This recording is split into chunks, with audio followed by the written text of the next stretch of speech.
అంబేద్కర్ అంటే చాలామందికి రాజ్యాంగ నిర్మాత అని మాత్రమే తెలుసు.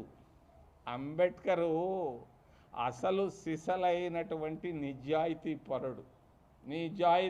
నిజాయితీలో మహాత్మా గాంధీ లాంటి వాళ్ళకు కూడా తీసిపోని విధంగా ఒక దళిత వర్గంలో పుట్టినటువంటి అంబేద్కర్, ఆయన గురించి తెలియని విషయాన్ని గురించి మీకు మీ ద్వారా తెలియజేస్తాను. అంబేద్కర్ గారు లా మంత్రిగా ఉన్నారు. ఆయన పొద్దున్నే 8 గంటలు పోయి సాయంకాలం 8 గంటల దాకా ఆఫీసులో కూర్చొని అలవాటు ఆయనకి. ఆయన ఎవరికో సహాయం చేస్తున్నాడు. సహాయం చేస్తుంటే ఎవరో ఒకరు ఆ సహాయం పొందిన అతను కొన్ని గుడ్డలు తీసుకొని, ఒక గుడ్డల ప్యాకెట్, స్వీట్ ప్యాకెట్ తీసుకొని వచ్చి అంబేద్కర్ గారు లేని సమయంలో అంబేద్కర్ భార్య మరి ఆమె సతీమణికి ఇస్తే ఆమె టేబుల్ పైన పెట్టింది. అంబేద్కర్ గారు వచ్చారు, స్నానం చేశారు బతికున్నప్పుడు. మరి ఆయన స్నానం చేసి టేబుల్ పైన కూర్చొని భోంచేసేటప్పుడు అడిగాడు, ఏంది ఆ ప్యాకెట్ అంటే, నువ్వు ఎవరికో సహాయం చేసావంట, ఇదిగో గుడ్డలు, ఇగో స్వీట్లు అని అంటే అంబేద్కరు తింటూ బయటకు లేచి ఆ 2 ప్యాకెట్లను ఇంటి బయటకు వచ్చి ఇసిరవతల బారేశాడు. భార్యతో 3 రోజులు మాట్లాడలేదు అంబేద్కర్. ఇది ఎక్కడా పుస్తకాల్లో రాయలేదు. అంబేద్కర్ భార్య ఆయన కాళ్ళు పట్టుకొని, నేను చేసిన పాపం ఏంటి అని అంటే, వాళ్ళు ఇచ్చినటువంటి బహుమానాన్ని తీసుకోవడం పాపం, తప్పు.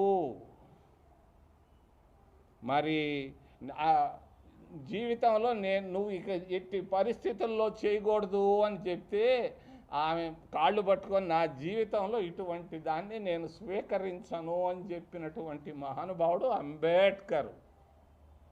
ఇంకొక సంగతి కూడా చెప్తాను. అంబేద్కర్ చచ్చిపోయి 6 నెలలకు ముందు నాకు అంబేద్కర్ భార్య నన్ను రాజకీయాల్లో తీసుకొని వచ్చింది కాబట్టి చెప్తున్నాను. అంబేద్కరు మరి చనిపోయే ముందు అడిగాడు ఆయన భార్యని, నేను చనిపోయిన తర్వాత నీ తల ఎక్కడ దించను, చెయ్యి దించనని నాకు ప్రామిస్ చేయమని అడిగాడు అంబేద్కర్. భార్య చేతిలో చెయ్యేసి చెప్పింది, చెయ్యను అని. నేను అంబేద్కర్ భార్యకు తెలియకుండా పివి నరసింహారావు గారు మరి మంత్రివర్గంలో నేనుంటూ ఒక జాబ్ రాశాను. పివి నరసింహారావుకి ఇప్పటికీ ప్రధానమంత్రి ఆఫీసులో ఉంది.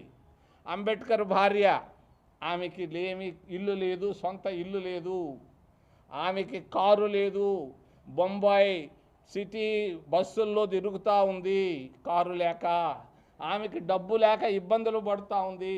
మరి లాల్ బహదూర్ శాస్త్రి భార్యకి ఇచ్చాం మనం ఇల్లు ఢిల్లీలో. అదేవిధంగా ఆయనకు కూడా, ఆయన భార్యకు కూడా ఇల్లు ఇస్తే బాగుంటుంది, కారు ఇస్తే బాగుంటుంది. మరి అంతేకాకుండా ఆమెకి ఏదన్నా 25,000 నెలకిస్తే బాగుంటుందని 1991 జూలైలో నేను జాబు రాశాను. ప్రభుత్వంలో ఉంది అది.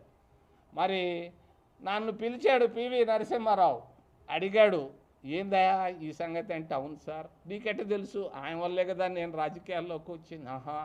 ఆమె నంబర్ ఉందా? ఉంది. ఎక్కడ ఉంటుంది? 53 RBSK బోలే రోడ్ బాంబేలో ఉంటుంది. సరే, నేను బాగానే పివి నరసింహారావు ప్రధానమంత్రిగా అంబేద్కర్ భార్యకు ఫోన్ చేసి, అమ్మా మీరు రాగలరా అని అంటే, వస్తారు అన్నది.